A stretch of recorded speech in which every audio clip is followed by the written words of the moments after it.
to seek into the future a transformation of how energy is being supplied, how agriculture is being managed, how forest becomes an asset standing, not being chopped down. President Ruto, you talk about green industrialization for Africa being once-in-a-lifetime opportunity. What do you expect from finance, the discussion we have today, so this opportunity is realized? What is your vision? What is your ambition? Thank you very much, Kristalina. And I associate myself with everything President Macron has said, especially in the space of where are we going to find additional new revenue sources for climate financing. The Africa Climate Summit brought African leaders together. And for a very long time, Africa has been in the corner of problems. We're trying to move Africa from being in the corner of problems to the corner of solutions. And we stated very clearly that we have ideas, we have suggestions, we believe Africa has the greatest stake in contributing to the solution around climate change. And we got ourselves here, this problem of climate change, because of energy, fossil fuel energy. We will get out of here again because of energy, renewable energy. And that renewable energy is in abundance in Africa. And that is why we believe that we are very well positioned to be part of the solution to the challenge we have today, so that, as Macron says, no country is left between making a choice between development or climate action. So we made a conscious proposition in the Africa Climate Summit. Number one, we said we are positioning Africa with our assets, that Africa has huge potential. We have 60% of the world's renewable energy. We have 40% of the world's minerals that can be used for transition. We have the largest, maybe 2/3 of the world's uncultivated arable land. We have the world's youngest population. So we have real assets that we can bring to the table to solve the problem of climate change and to solve the problem of development. And that is why we said three things are therefore very important. With our assets, we believe that the solution going forward is how do we tap into the huge green energy opportunity, potential and opportunity in our continent. We're lacking technology and we are lacking capital. And therefore, three things come into the equation. Number one, how do we unlock the resources that have been committed? Whether it is in loss and damage, and I'm very happy that we've made progress in the last few days, thanks to UAE and other partners.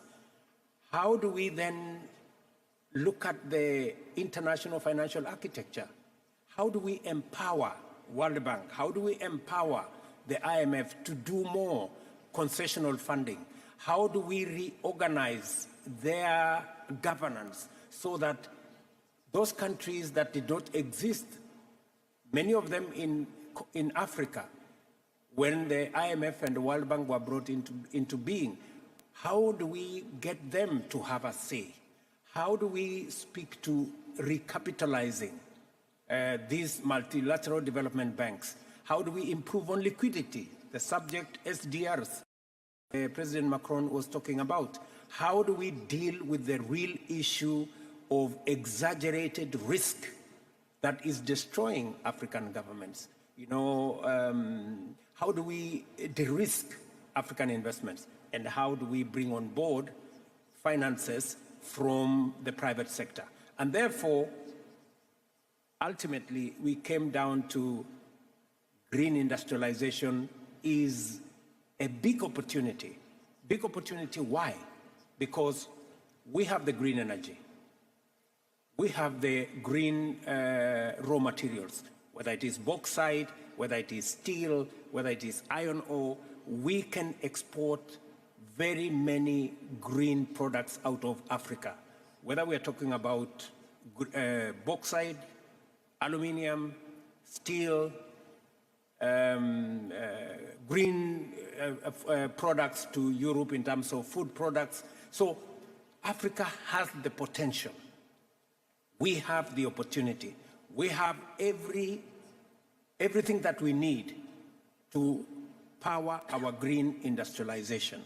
And that is the reason why we are very clear about what is lacking. That is climate finance. And that is why we are willing to go all the way to the launch we are going to make in this scope of a new framework, what we called in Nairobi a new global financing charter. We're going to have a global financing framework according to UAE, and we are going to have here another framework aligned, synergized, so that by next COP, we will have a new financial pact that brings on board resources. How do we collect additional resources? Is it tax? Is it carbon pricing? How do we leverage on carbon markets? How do we bring into the equation all the issues around natural carbon sinks, whether they are our forests, whether they are our peatlands, whether the majority of these are in the part of the continent we come from. So we believe that Africa can make a huge contribution with our assets if we were to agree on how financing can be obtained, and we are ready and willing to play our part, including making a contribution in the new financing framework. Excellent. Thank you very much. Look, you listed all the assets of Africa. It is very clear there cannot be a prosperous world without a prosperous Africa. One asset I would add is leadership. It is fantastic to have leaders on the continent that have that vision that you just presented to us. We made a small correction at the IMF by adding a third chair to represent Sub-Saharan Africa. Problems are not solved, but we made a small installment. For which we are grateful. I want to turn to Rishi Sunak. The UK took the lead on placing climate finance at the center of discussions in COP in Glasgow. And the UK has been fantastic in promoting innovations to make the financial capacity of multilateral development banks, of the IMF, go further than otherwise through guarantees and other forms of innovation. So what next? Where do you see the UK making further contributions in the financial arena? Prime Minister Sunak. Thanks, Kristalina, and it's been good to work with you on this topic for some years now. I guess let me start by saying that I recognize the frustrations about the limits of development and climate finance, right? If you look at it, developing countries pay 5 times more to borrow on private capital markets.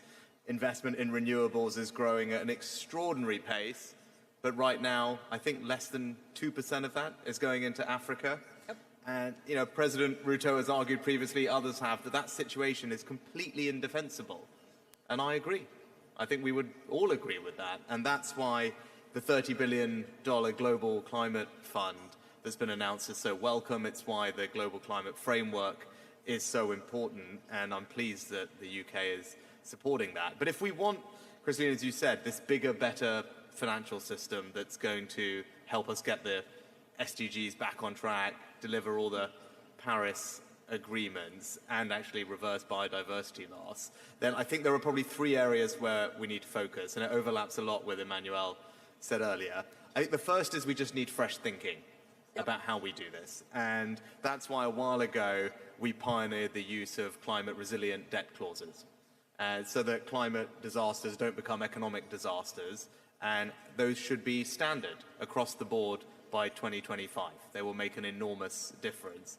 We need reform of the financial institutions. You and I have spoken about that in the past, and we support a conditional capital increase for the World Bank, and Ajay is sitting there because where we can stretch these balance sheets to make a difference, we should, and I know that we will, which will be welcome.